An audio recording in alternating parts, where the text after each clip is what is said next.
सामीन इकराम, मेरे बड़े बुज़ुर्गों, नौजवान साथियों और घरों में बैठी हुई इस्लाम की शहज़ादियों,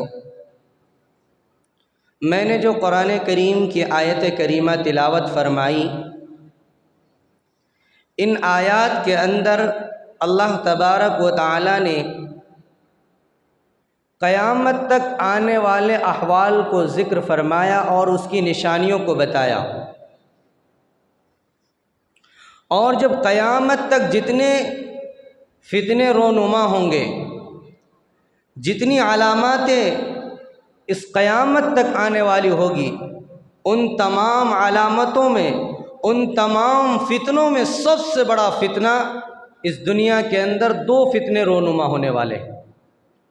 और ये दो फितना ऐसा फितना होगा जिसके बारे में तमाम अंबिया इकराम अलैहिस्सलातु वस्सलाम ने अपनी उम्मत को डराया, अपनी उम्मत को इन फितने से आगाह कराया कि अगर तुम्हारे सामने वो फितना रोनुमा हो जाए, तुम्हारे सामने वो अलामात ज़ाहिर हो जाए, तो सबसे पहले तुम्हारी ज़िम्मेदारी बनती है कि अपने ईमान को मजबूती से थाम लेना और उस फितने से हमेशा अल्लाह की पनाह मांगना कि अल्लाह हमें उन फितनों से दूर रख, या अल्लाह हमें उन फितनों से बचा ले। क्योंकि जनाब नबी करीम सल्लल्लाहु अलैहि वसल्लम ने इरशाद फरमाया कि ये वो फितना होगा जो क़यामत तक सबसे बड़ा फितना होगा, और जो भी आदमी इस फितने के अंदर मुलव्विस होगा वो हलाक व बर्बाद हो जाएगा। इसलिए ये दो फितना बड़ा ख़तरनाक फितना है। और वो दो फितना कौन सा है? एक दज्जाल का फितना है और दूसरा याजूज माजूज का फितना है। ये फितना ऐसा फितना है कि अल्लाह के नबी सल्लल्लाहु अलैहि वसल्लम ने फरमाया कि इन दोनों फितनों में ये इतना भयानक फितना होगा कि किसी आदमी के अंदर इतनी ताकत नहीं होगी कि इस फितने का मुकाबला कर सके। अल्लाह के नबी सल्लल्लाहु अलैहि वसल्लम ने जब इन फितनों का तज़किरा कर रहे थे, सहाबा इकराम रिज़वानुल्लाहि ताला अजमईन डर गए, उनके दिलों के अंदर खौफ तारी हो गया। वो यूं समझने लगे कि हमारे खजूरों के बाग के झुंड के अंदर दज्जाल आ चुका है, ऐसे डर गए। हर सहाबा डरे सहमे हुए थे। अल्लाह के नबी सल्लल्लाहु अलैहि वसल्लम ने फरमाया कि तुम डर क्यों रहे हो? जब तक मैं इस रुए ज़मीन के अंदर ज़िंदा हूँ तुम्हें कोई चीज़ नुकसान नहीं पहुँचा सकती। अगर दज्जाल मेरे रहने तक आ गया तो मैं अकेला दज्जाल को निमटने के लिए काफ़ी हूँ, लेकिन मेरे रहने तक दज्जाल को आने की इतनी हिम्मत नहीं है। यानी जब तक अल्लाह के नबी सल्लल्लाहु अलैहि वसल्लम इस दुनिया के अंदर हयात थे, उस वक्त तक दज्जाल को आने की हिम्मत नहीं। और अल्लाह के नबी ने फरमाया कि जो ही मेरा इंतकाल हो जाएगा मैं इस दुनिया से पर्दा फरमा जाऊंगा। तो कब दज्जाल जाहिर हो जाए किसी को मालूम नहीं, और उसके जाहिर होने से पहले दुनिया के अंदर छोटे छोटे 30 से ज़ायद दज्जाल रोनुमा होंगे और उनके लश्कर रोनुमा होंगे जो दुनिया के अंदर फित्न फसाद फैलाएंगे।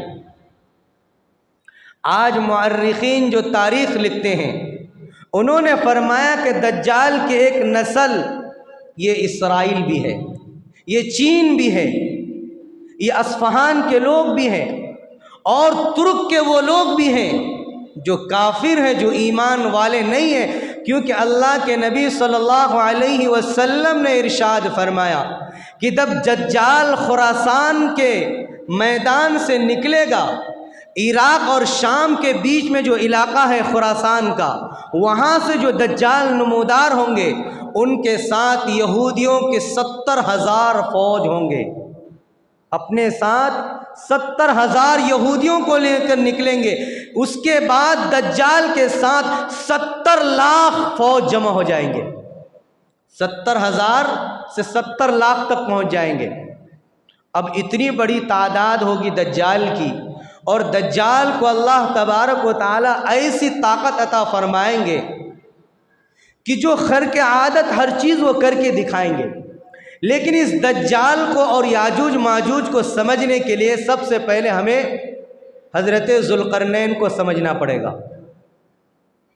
याजूज माजूज जो है इस दुनिया के अंदर आ चुका है और दज्जाल भी इस दुनिया के अंदर है, दोनों हैं, दोनों को अल्लाह ने कैद कर रखा है। दज्जाल को एक जजीरे के अंदर जंजीरों से जकड़ दिया है और याजूज माजूज को अल्लाह ने एक पहाड़ के अंदर दीवार डाल करके बंद कर दिया है।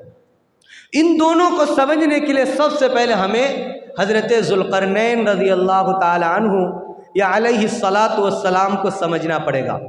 ज़ुल्क़रनैन के बारे में आता है, बाज़ मुहद्दिसीन और बाज़ मुफस्सिरीन कहते हैं कि अल्लाह के पैगंबर थे और बाज़ मुफस्सिरीन ये कहते हैं कि अल्लाह के बरगुज़ीदा नेक सालेह बंदे थे, चाहे जो भी हो। लेकिन अल्लाह ने उनको ऐसी ताकत अता फरमाई थी, ऐसी क़ुव्वत अता फरमाई थी कि दुनिया की तमाम चीज़ें अल्लाह ने उनकी झोलियों में डाल दिया था। दुनिया के अंदर जितनी ताकतें हों, जितने साजो सामान हो, हर चीज़ को अल्लाह ने ज़ुल्क़रनैन की झोली में डाल दिया।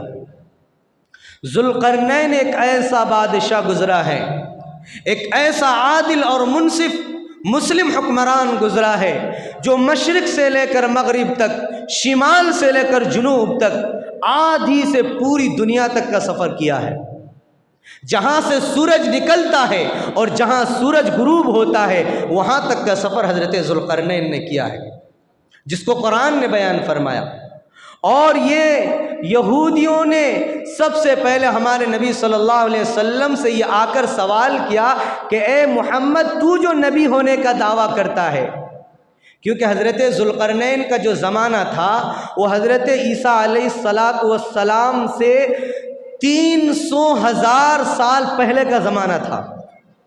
300,000 साल के बाद हज़रत ईसा अलैहिस्सलाम आए और 571 साल के बाद फिर हमारे नबी सल्लल्लाहु अलैहि वसल्लम आए। तो बहुत लंबा ज़माना गुजर चुका था और अक्सर आदमी इस वाक़े को भूल चुके थे। तो यहूद ने मक्का वालों को उभारा कि ये जो मोहम्मद नबी होने का दावा करते हैं, इनको 3 सवालात करो। अगर ये तीनों सवालात के जवाब ठीक ठीक दे देते हैं तो समझ लेना कि ये सच्चा नबी है, नबी आखिरुज़्ज़मा है, वरना ये झूठा है। सबसे पहला सवाल उन्होंने कहा कि अस्हाबे कहफ के बारे में बताओ कि वो कौन थे, उनका कुत्ता क्या था। और दूसरा सवाल किया कि रूह के बारे में बताओ, रूह क्या चीज़ है। और तीसरा सवाल फरमाया कि ज़ुल्क़रनैन वो कौन सा ऐसा बादशाह था जो मशरिक़ से लेकर मगरिब तक, जुनूब से लेकर शिमाल तक पूरी दुनिया का सफ़र किया, वो कौन सा बादशाह था। अगर ये तीनों सवाल ठीक ठीक जवाब दे देते हैं तो समझ लेना ये नबी है, वरना ये झूठा है। अल्लाह के नबी सल्लल्लाहु अलैहि वसल्लम के पास आकर ये तीनों सवाल किए और अल्लाह ने तीनों सवाल के जवाब में कुरान करीम को नाजिल फरमा दिया। लेकिन 2 सवाल मैंने बताता, तीसरे सवाल पर आता हूँ मैं, क्योंकि मुझे याजूज माजूज और दज्जाल को बताना, इसलिए तीसरे सवाल पर आ जाओ कि तीसरा सवाल जो उन्होंने किया कि ज़ुल्क़रनैन कौन था। कुरान ने फरमाया वयसअलूनका अन ज़िल-क़रनैन क़ुल सअतलू अलैकुम मिन्हु ज़िक्रा इन्ना मक्कन्ना लहू फ़िल अर्द व आतैनाहु मिन कुल्लि शैइन सबबा। कुफ़ार मुशरिकीन आकर के सवाल किया, ए मोहम्मद ये बताओ ज़ुल्क़रनैन कौन था जिसको अल्लाह ने पूरी दुनिया के अंदर हुकूमत अता फरमाई, पूरी बादशाहत अता फरमाई, पूरी दुनिया का जिसने सफ़र किया। ओ मोहम्मद बताओ वो ज़ुल्क़रनैन कौन था। अल्लाह तबारक व तआला ने आगे इरशाद फरमाता है हत्ता इज़ा बलगा मग़रिब अश-शम्स वजदहा तग़रुबु फ़ी ऐनिन हमिअतिन व वजदा इंदहा क़ौमा।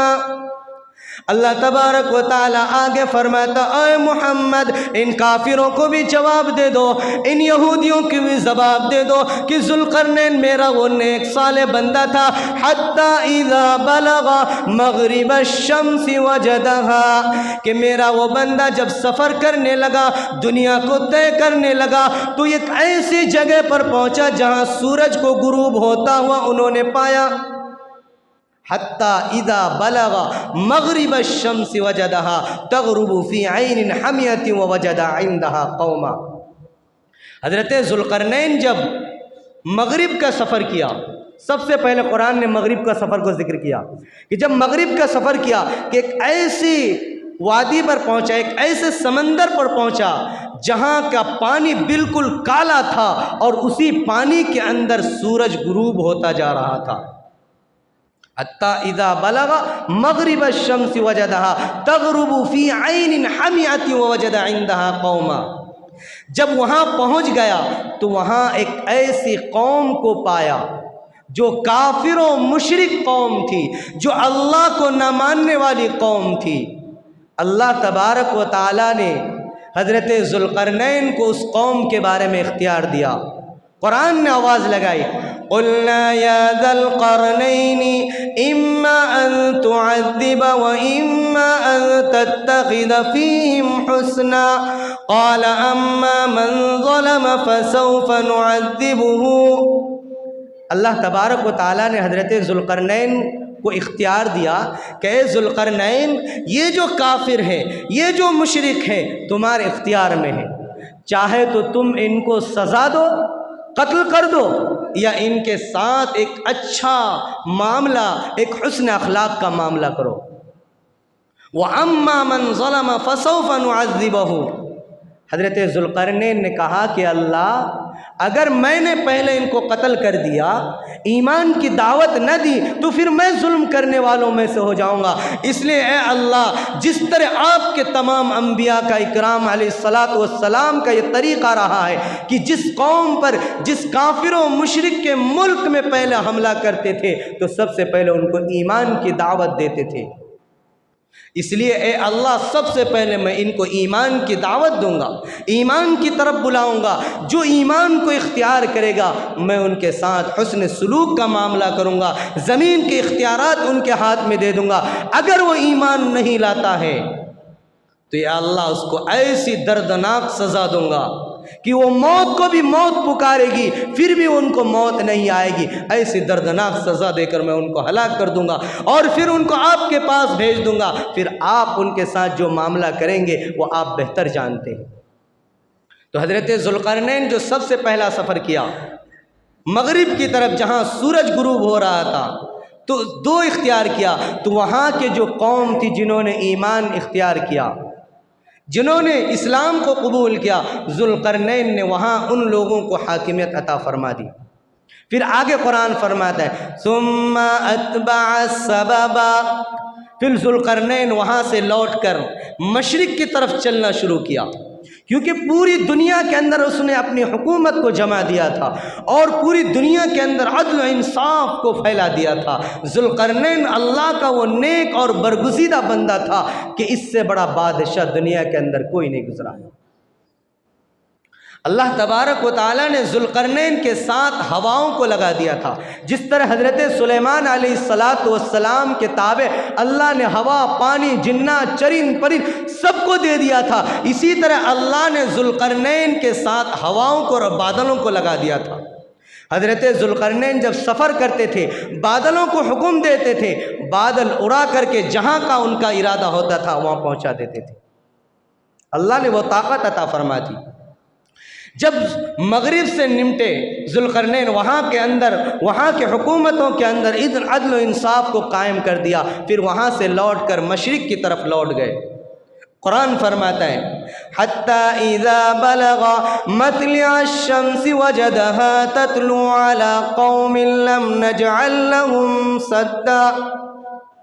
कि जब हज़रत ज़ुल्क़रनैन वहाँ से निकल करके मशरिक़ की तरफ पहुँचे तो वहाँ एक ऐसी कौम पर उनका गुज़र हुआ जो बिल्कुल नंगे थे, जिनके ऊपर सूरज निकल रहा था तो सूरज की रोशनी के लिए कोई आड़ नहीं था, कोई उनके पास मकानात नहीं थे, कोई खैमा नहीं था, कोई सर को झुकाने के लिए सूरज से उनकी रोशनी से आड़ आने के लिए कोई चीज़ उनके पास नहीं थी। रिवायत में आता है कि यहाँ तक कि उनके जिस्म पर कपड़ा भी नहीं था। ऐसी कौम थी। जब उस कौम के पास पहुँचे तो हज़रत ज़ुल्क़रनैन ने फिर उनके सामने वही मामला, वही दास्तान दोहराई कि अगर तुम ईमान लाते हो तो फिर मैं तुम्हारे साथ अच्छाई का मामला करूँगा, भलाई का मामला करूँगा। अगर ईमान नहीं लाते तो फिर तुम्हारे साथ वही मामला दोहराऊँगा जो मैंने मगरिब के लोगों के साथ दोहराया। चुनांचे वहाँ से फिर हट करके फिर शिमाल की तरफ चलना शुरू किया।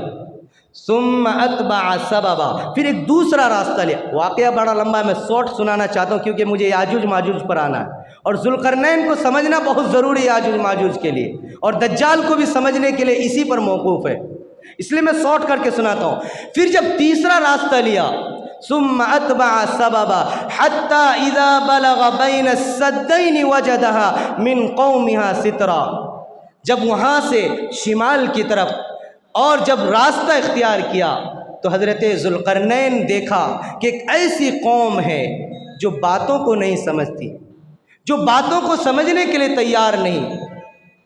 वहाँ जब उस कौम को पाया, फरमाया कि वो कौम ऐसी कौम थी, इन्ना याजूज व माजूजा, दुनिया के अंदर याजूज माजूज आकर के उस कौम को तबाह व बर्बाद करते थे। कुरान ने फरमाया हत्ता इज़ा फुतिहत याजूज व माजूज व हुम मिन कुल्लि हदबिन यंसिलून।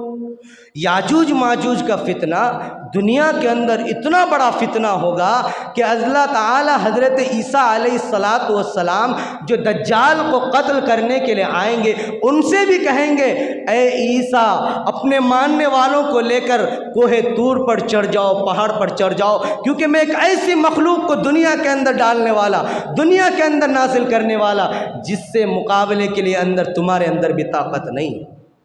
एक नबी भी याजूज माजूज से मुकाबला नहीं कर सकता, इसलिए अल्लाह ने पहले खबरदार किया, ए ईसा तुम भी और तुम्हारे मानने वाले जितने ईमान वाले सबको लेकर कोहे तूर पहाड़ पर चढ़ जाओ, क्योंकि मेरी मखलूक आने वाली है। जिस रास्ते से गुजरेंगे, जिस जगह से गुजरेंगे, पूरी जगह को तहस नहस करके रख देंगे।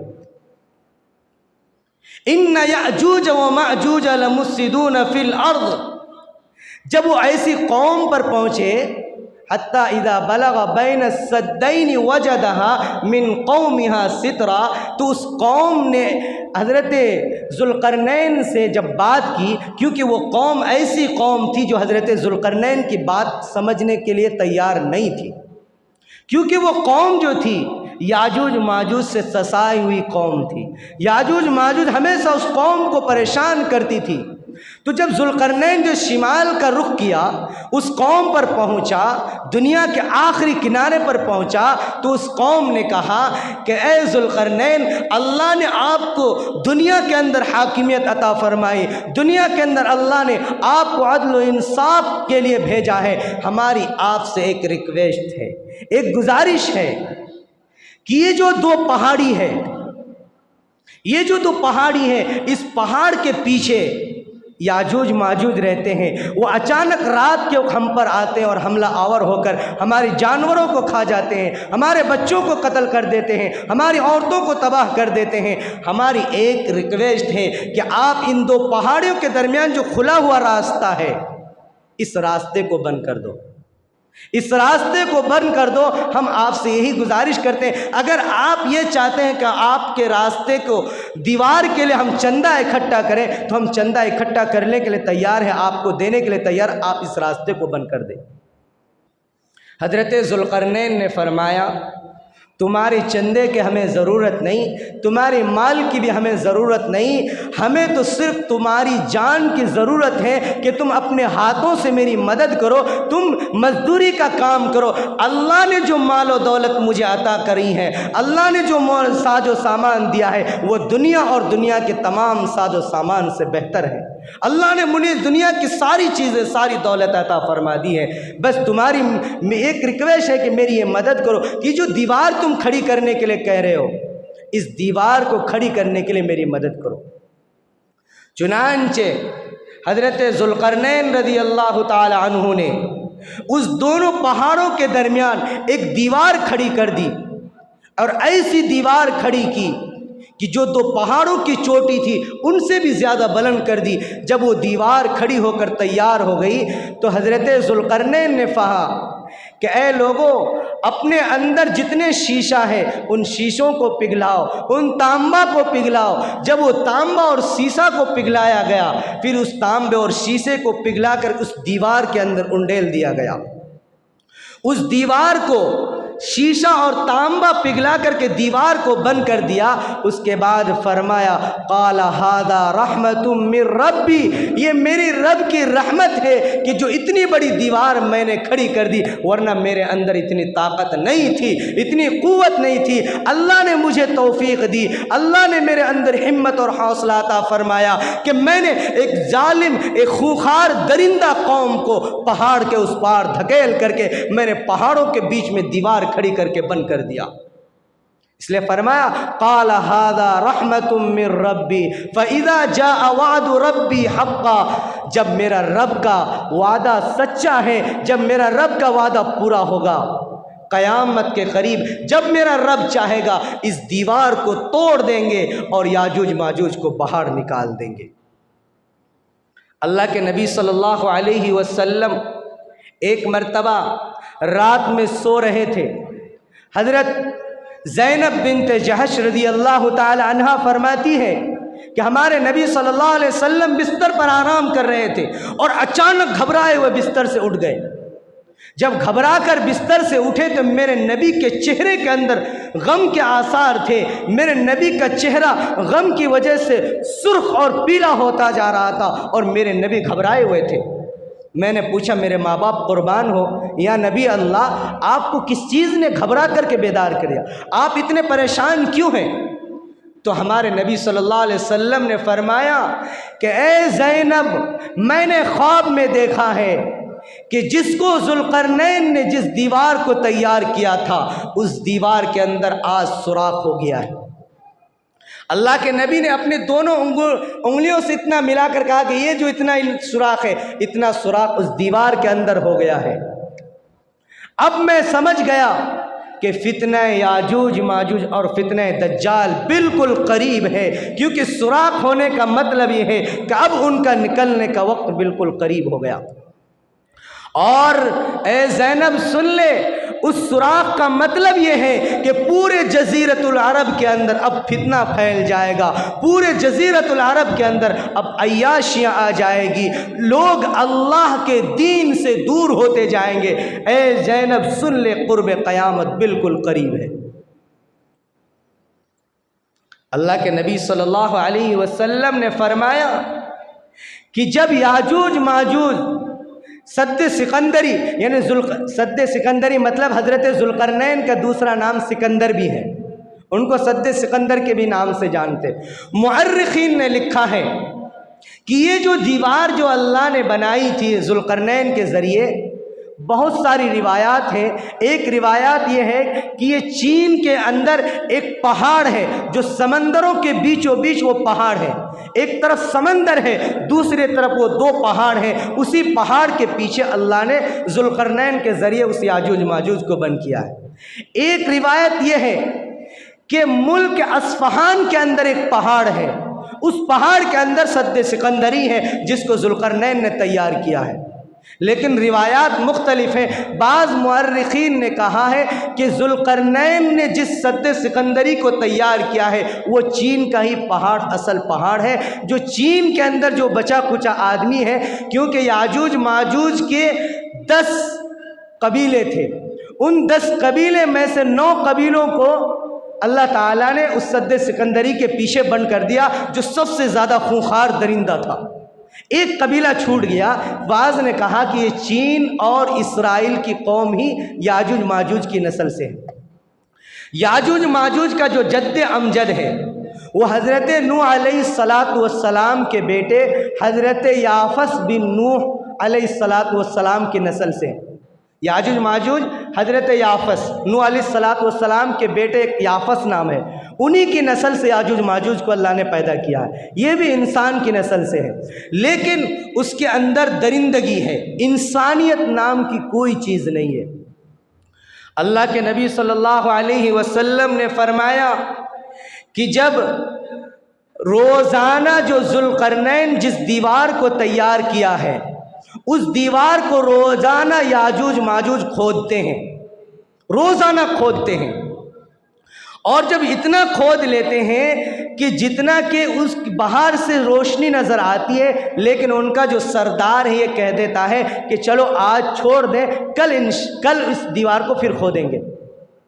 रोज़ाना जब ये कहकर चला जाता है तो फिर अल्लाह तबारक व तआला उस दीवार को फिर इसी तरह सही सालिम कर देते हैं जिस तरह उन्होंने सुबह को आकर देखा है। रोज़ाना खोदते हैं। बाज़ रिवायत में आता है कि वो अपनी ज़बान से चाटते हैं और चाट करके इतना पतला कर देते हैं, ऐसा लगता है कि अब ये दीवार सुराख हो जाएगा और याजूज माजूज इस दीवार से बाहर आ जाएंगे। लेकिन जो ही मगरिब की अजान होती, मगरिब का टाइम होता है, सूरज गुरूब होने का वक्त होता है, तो उनका जो सरदार होता है कहता है कि कल आकर के फिर ये जो बाकी है इसको तोड़ देंगे। फिर जब कल जाते हैं, कल कह कर के, तो फिर वो दीवार सुबह को फिर वो बराबर हो जाती है। जितना मोटा ताज़ा था वो दीवार फिर इतना ही हो जाता है अल्लाह के हुक्म से। अल्लाह के नबी सल्लल्लाहु अलैहि वसल्लम ने फरमाया कि जब तक उनका सरदार इंशाअल्लाह नहीं कहेगा उस वक्त तक वो दीवार जूं का तू ही रह जाएगा। रात को जाएंगे, सुबह को आएंगे, फिर वही दीवार ऐसी ही मिलेगी उनको। तो जब कुर्ब क़यामत आएगी, क़यामत बिल्कुल करीब होंगे, अल्लाह तबारक व तआला उस कौम को निकालने का फ़ैसला कर लेंगे। तो एक दिन जब वो दीवार को खोदने में मशगूल होंगे, उसको चाटने में मशगूल होंगे, तो अल्लाह के नबी सल्लल्लाहु अलैहि वसल्लम ने फरमाया उस दिन उनका सरदार ये कहेगा इंशाअल्लाह कल आकर के ये दीवार को हम पूरा करेंगे, आज जाकर आराम करते हैं। जो ही उनके ज़बान से इंशाअल्लाह का लफ्ज़ निकलेगा कि अल्लाह ने चाहा तो कल आकर हम इस दीवार को ख़त्म कर देंगे, इस दीवार को तोड़ देंगे, फिर हम दुनिया के अंदर बाहर आ जाएंगे, दुनिया की रौनकों और उनके बहारों को देखेंगे, वहाँ के समंदरों को देखेंगे, वहाँ की बहारों को देखेंगे। तो अल्लाह फरमाता है कि उस दीवार को जूं का तू बाकी रख देंगे। सुबह इंशाअल्लाह कहेंगे तो वो दीवार जितना वो छोड़ करके शाम में जाएंगे, सुबह जब आएंगे तो उतने ही उनको मिलेंगे। जब सुबह का आएंगे तो वो दीवार तोड़ करके बाहर निकल जाएंगे।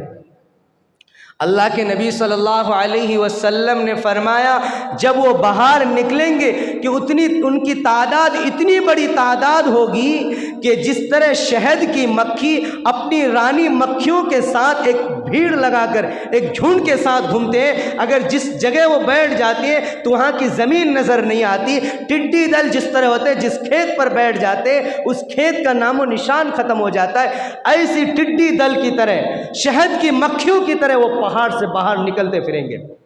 और अल्लाह ने फरमाया हत्ता इज़ा फुतिहत याजूज व माजूज व मिन कुल्ली हदबिन यंसिलून वक़्तरबल वअद।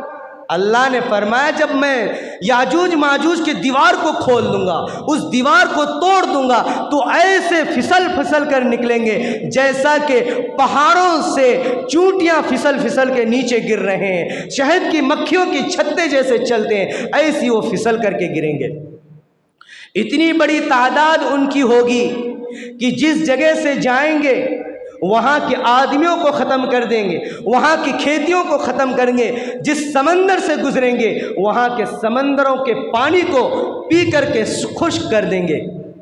जब वो बहर अहमर और बहर अस्वद और बहर अबियज़ पर पहुँचेंगे, ये तीन नहरें, ये तीन जजीरा, बहुत बड़ी बड़ी जजीरतुल अरब, जब ये तीनों जजीरे में पहुँचेंगे, इन तीनों समंदर में पहुँचेंगे, तो जो बाद में आने वाली उनकी कौम होगी याजूज माजूज की, जो पहले निकल कर चले जाएगी, तो वो पानी उस बहर अहमर, बहर अबियज़, बहर अस्वद के पानी को पी कर के ऐसा खुश्क कर देंगे कि उनके अंदर धूल उड़ेंगे। तो बाद में आने वाली कौम कहेंगे कि शायद यहाँ पानी होगा कभी, इतना खुश कर देंगे।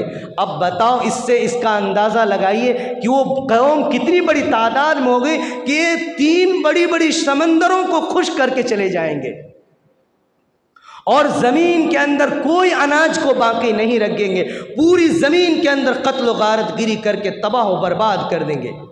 जब पूरी ज़मीन को तबाह व बर्बाद कर देंगे तो एक पहाड़ के करीब आएंगे जिसको बैतुल लहम कहते हैं और बैतुल लुद, ये दो जगह हैं जिसके अंदर अल्लाह तबारक व ताला दज्जाल को भी कत्ल कराएंगे हज़रत ईसा अलैहिस्सलातु वस्सलाम के।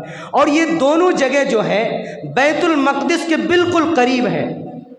बैतुल लुद, बाबुल लुद के नाम से ये जगह आज भी जाएंगे तो बैतुल मक़दिस के करीब एक गांव है जिसको बाबुल लुद के नाम से जानते हैं। उसी जगह पर अल्लाह तबारक व ताला दिमश्क की सफ़ेद मस्जिद के अंदर हज़रत ईसा अलैहिस्सलाम को नुज़ूल फरमा करके बाबुल लुद के अंदर दज्जाल का कत्ल कराएंगे। तो जब वो जो तूरे सीना के अंदर पहुँचेंगे याजूज माजूज की कौम, तो अपने हाथ में उनका जो सरदार हो एक तीर लेंगे, क्योंकि दुनिया का तो सफाया कर देंगे ना, समंदर भी खुश, ज़मीन और जायदाद की तमाम फसलें खा करके तबाह व बर्बाद कर देंगे। तो एक तीर आसमान की तरफ चलाएंगे। जब वो तीर आसमान की तरफ चलाएंगे तो अल्लाह तबारक व ताला एक मछली को आसमान के अंदर भेजेंगे, उस मछली का खून उस तीर के अंदर लगा देंगे, उस तीर को खून आलूद करके उनके सरदार के पास वापस भेज देंगे। तो याजूज माजूज क्या कहेगा, मैंने ज़मीन वालों का भी सफाया कर दिया, समंदरों को भी खुश कर दिया, अब देखो मेरी ताकत कितनी बड़ी है कि मैं आसमान का रब को भी ख़त्म कर दिया, देखो ये मेरा तीर खून आलूद है। क्या कहेगा, मैं आसमान का जो रब है उसको भी मैंने कत्ल कर दिया, देखो मेरा तीर खून से आलूद है। अल्लाह के नबी सल्लल्लाहु अलैहि वसल्लम ने फरमाया, उस वक्त हज़रत ईसा अलैहिस्सलातु वस्सलाम कोहे तूर पहाड़ पर अपने तमाम मानने वालों को लेकर जमा होंगे। जब उनकी तादाद इतनी ज़्यादा होगी, वो फितना फसाद इतना फैलाएंगे, तो हज़रत ईसा अलैहिस्सलातु वस्सलाम दुआ करेंगे कि अल्लाह इसके फितने से हमें बचा लीजिए, क्योंकि हमारे पास जो अनाज थे वो ख़त्म हो गए, पानी ख़त्म हो गए, अब हम प्यास से मर रहे हैं, खाने पीने से मर रहे हैं, या अल्लाह इस याजूज माजूज के फितने से हमें बचा लीजिए। तो अल्लाह तबारक व ताला उनके गर्दन और उनके बगल के अंदर एक कीड़ा को नाजिल फरमाएंगे, जिस कीड़े के काटने से उनके ऊपर एक फोड़ा निकलेगा, एक फुंसी टाइप का निकलेगा, और वो फुंसी सुबह को निकलते ही शाम तक वो सारी की सारी याजूज माजूज की कौम तबाह व बर्बाद होकर ज़मीन पर ढेर गिर जाएगी। अल्लाह के नबी सल्लल्लाहु अलैहि वसल्लम ने फरमाया, जब सारी याजूज माजूज की कौम उस अजाब की वजह से मर जाएंगे, तो हज़रत ईसा अलैहिस्सलातु वस्सलाम अपनी कौम को लेकर जब ज़मीन पर उतरेंगे तो ज़मीन के अंदर एक बालिश जगह भी खाली नहीं होगी जहां पाँव रखने की जगह हो, क्योंकि पूरी ज़मीन उनकी लाशों से भर जाएगी, इतनी बड़ी तादाद होगी। एक मरतबा अल्लाह तबारक व ताला ने हज़रत आदम अलैहिस्सलातु वस्सलाम से फरमाया कि आदम अपने बंदों में से 99 बंदों को जहन्नम से, 100 में से 99 को जहन्नम से निकाल करके जन्नत के अंदर दाखिल कर दीजिए, एक को छोड़ दीजिए। कहा कि अल्लाह मेरी कौम की इतनी बड़ी जहन्नम में जाएगी, कैसे होगा? सहाबा डर गए, अल्लाह के नबी से पूछ लिया, अल्लाह के नबी 100 में से सिर्फ एक आदमी जन्नत के अंदर जाएगा तो हम तो फिर जन्नत के मुस्तहिक नहीं हो सकते। फरमाया कि 100 में से जो एक आदमी होगा वो हमारी कौम होगी, और जो 99 जो कौम होगी वो याजूज माजूज की कौम होगी। इतनी बड़ी तादाद होगी। बताओ, 100 में से एक हम इतनी बड़ी तादाद में हैं और 99 उनकी तादाद है, तो कितनी बड़ी तादाद होगी। तो अल्लाह के नबी ने फरमाया कि ज़मीन के अंदर पूरी लाशों से भर जाएगी, एक बालिश जगह भी खाली नहीं होगी जहाँ हज़रत ईसा अलैहिस्सलाम अपने कदम रखे और उनके मानने वाले कदम रखे। और जब वो लाशों से ज़मीन भर जाएगी और पूरी बदबू फैल जाएगी लाशों के अंदर, ज़मीन जानवरों तबाह व बर्बाद हो जाएंगे, तो हज़रत ईसा अलैहिस्सलातु वस्सलाम अल्लाह से दुआ करेंगे कि अल्लाह अब तो हम और ज़्यादा मुसीबत में पड़ गए, क्योंकि लाशें जो पड़ी हुई है, सड़ रही है, उसके अंदर से बदबूएँ आ रही, बीमारियाँ फैल रही, या अल्लाह हमें इस मुसीबत से भी नजात अता फरमा दीजिए।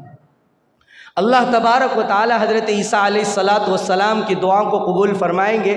आसमान से एक परिंदे को भेजेंगे जिसकी गर्दन ऊँट की गर्दन की तरह होंगे। वो परिंदे आकर अपनी चोंच में उठा करके वो तमाम लाशों को समंदर में जाकर के फेंक देंगे।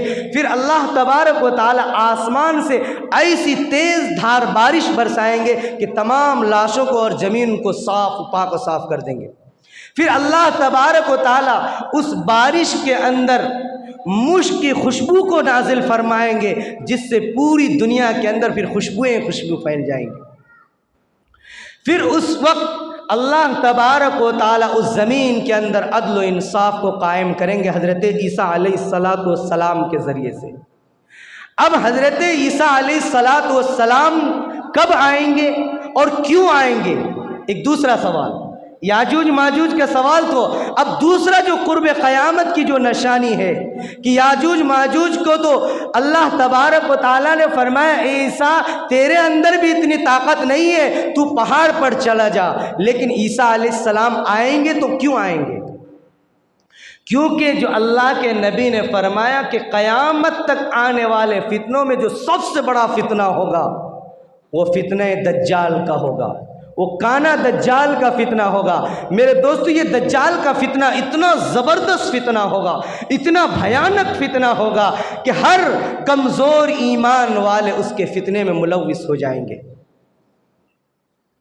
मुख्तसर तौर पर सुनाऊं या छोड़ दूं, क्योंकि वक्त ज़्यादा हो रहा है।